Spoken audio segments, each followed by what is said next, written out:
स्वागत है आपका एक बार फिर। हम पढ़ रहे थे सिंधु सभ्यता के भवनों के बारे में।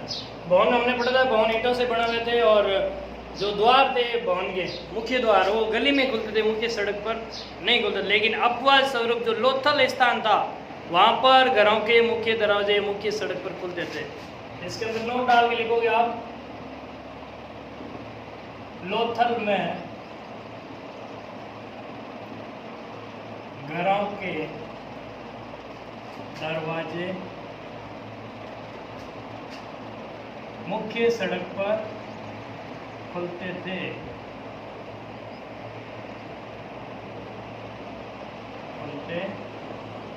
इनके अलावा इनके घरों में पशुओं को रखने के लिए स्थान भी निर्धारित थे और पानी के टांके भी बनाए जाते थे। प्रत्येक घर के अंदर पानी का कुआं या पानी का टांका भी था। बढ़ते आगे नेक्स्ट। दूसरी जो विशेषताएं हैं हड़प्पा सभ्यता की वो है यहाँ की नालियां, या इसे कहेंगे जल निकासी। नालियों में क्या होता है? गंदा पानी। क्या होगा मित्रों? गंदा पानी। तो सिंधु सभ्यता की सबसे उत्कृष्ट जो रचना थी वो क्या थी? नालियां। यह इस सभ्यता की सबसे उत्कृष्ट रचना थी। सिंधु सभ्यता की सबसे उत्कृष्ट रचना क्या थी? नाली व्यवस्था। नालियों में घरों का गंदा पानी जाता था। नालियों के माध्यम से घरों का गंदा पानी दूर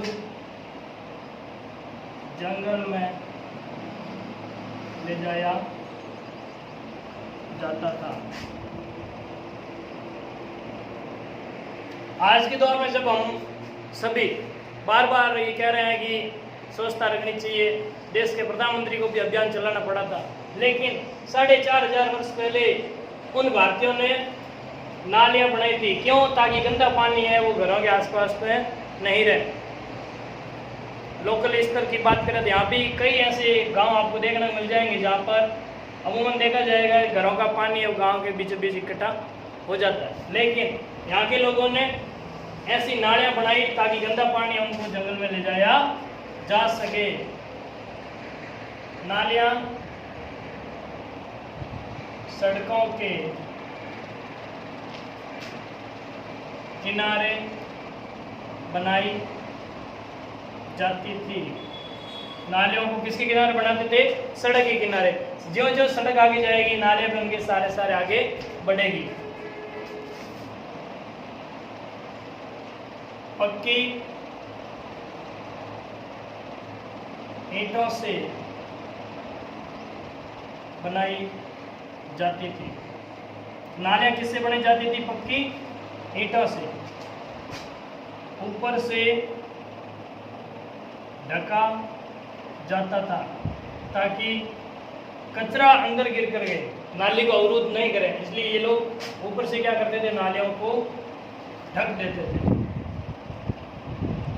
अगला है नालियों से संबंधित ही समय समय पर नालियों की सफाई करते थे। समय समय पर नालियों क्या करते थे? सफाई। तो सफाई कैसे करते थे मित्रों? ध्यान रखना। जैसे मान लो ये घर बने हुए हैं, ये क्या बने हुए हैं? घर।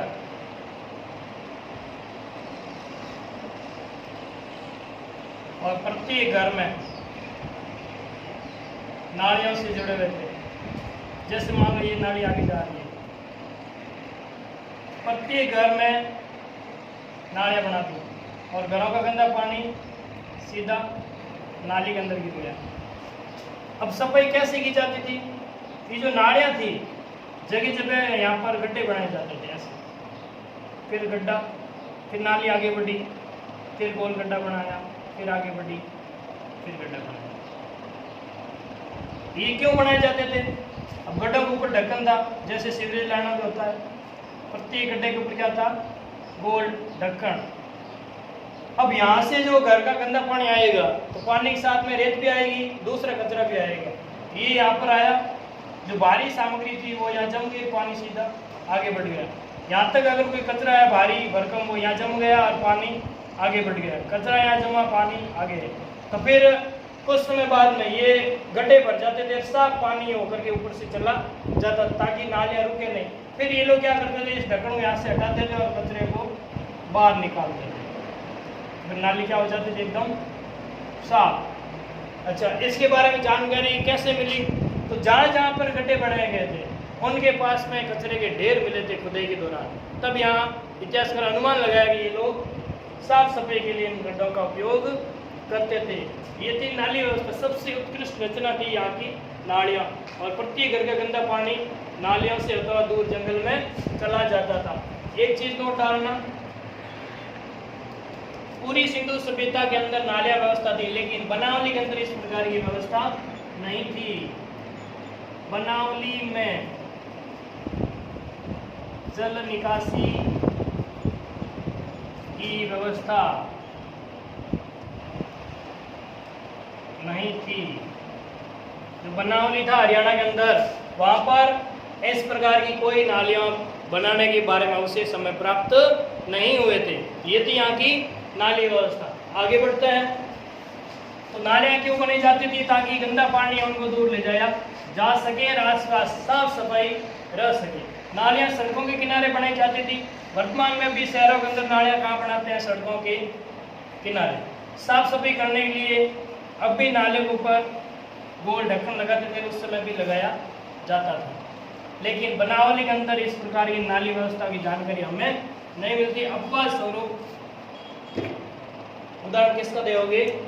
बनावली का। नेक्स्ट है हमारा यहाँ का स्नानागार। स्नानागार जैसे आधुनिक स्विमिंग पूल होता है, उसी प्रकार के बड़े बड़े स्नानागार होते थे दुर्गों के अंदर। घर के अंदर जो स्नान करता है वो थोड़ा अलग था, ये स्नानागार थोड़ा अलग था। जैसे स्विमिंग पूल होता है उसी प्रकार का क्या बना होता है उसमें? स्नानागार। तो इससे आप अनुमान लगा सकते हो कि वहाँ के लोग आज से हजारों साल पहले भी कितने आगे थे हमसे।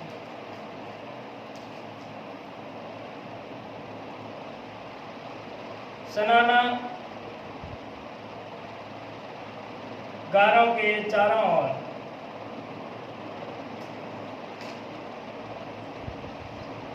कमरे तथा सीढ़ियां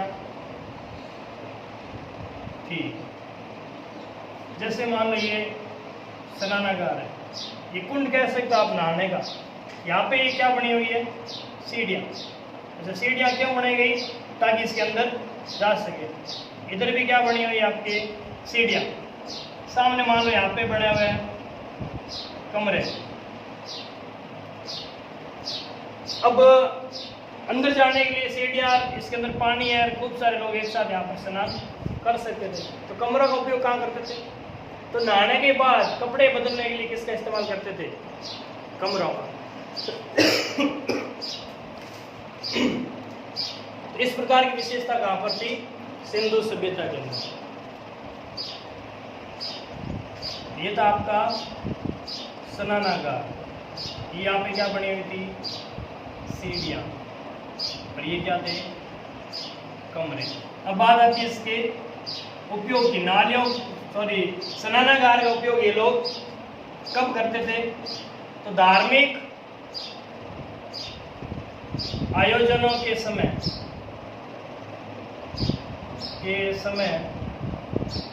इनका उपयोग स्नान करने के लिए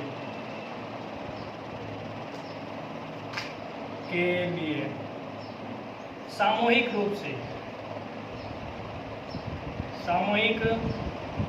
से लिया जाता था। सामूहिक रूप से नालियाँ, इनमें स्नानगारों का उपयोग लिया जाता था। कब लेते थे?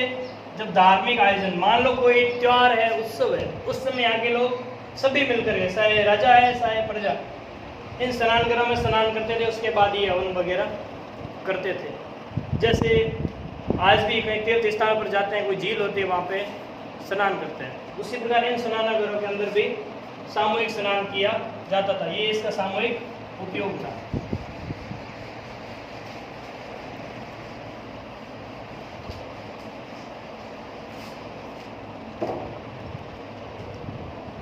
अगला है अन्नागार। स्नानागार में स्नान किया जाता था, अन्नागार में अनाज को रखा जाता था।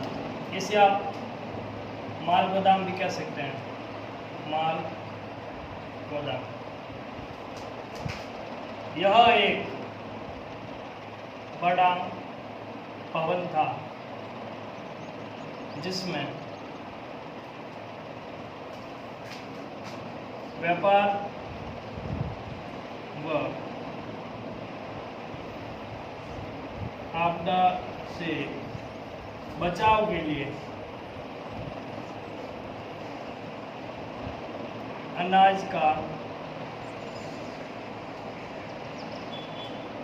भंडारण किया जाता था। जैसे हमारे मारवाड़ के अंदर जब अनाज होता है तो बाजराती होती है, उसको कोठियों के अंदर इकट्ठा करके रखा जाता है ताकि बाद में उनका उपयोग लिया जा सके। उसी प्रकार यहाँ के लोग भी बड़े बड़े अन्नागार थे, बड़े माल गोदाम थे, छोटे नहीं थे। इनका उपयोग दो तरह, एक तो व्यापार करने के लिए, जैसे मान लो अन्नागार के अंदर सामग्री इकट्ठी कर ली, फिर नाव आएगी और वहाँ से उसको लेकर के दूसरी जगह जाएगी, या फिर विदेशों से जो सामान आएगा उसको भी यहाँ पे इकट्ठा किया जाएगा, या फिर जो बचा हुआ अनाज है उनको यहाँ पे इकट्ठा कर ले। जब अकाल या कोई आपदा आती तो उस समय आम जनता के लिए अन्नागारों को खोल दिया जाता था। तो ये भी इसकी प्रमुख विशेषता है। तो ये थे इनके भवन निर्माण से संबंधित, जो नगर नियोजन था उससे संबंधित इमारतें। अगली क्लास में हम लोग सिंधु सभ्यता के सामाजिक जीवन के बारे में चर्चा करेंगे। उम्मीद है आप सभी को ये क्लास पसंद आएगी। आपका दिन शुभ हो।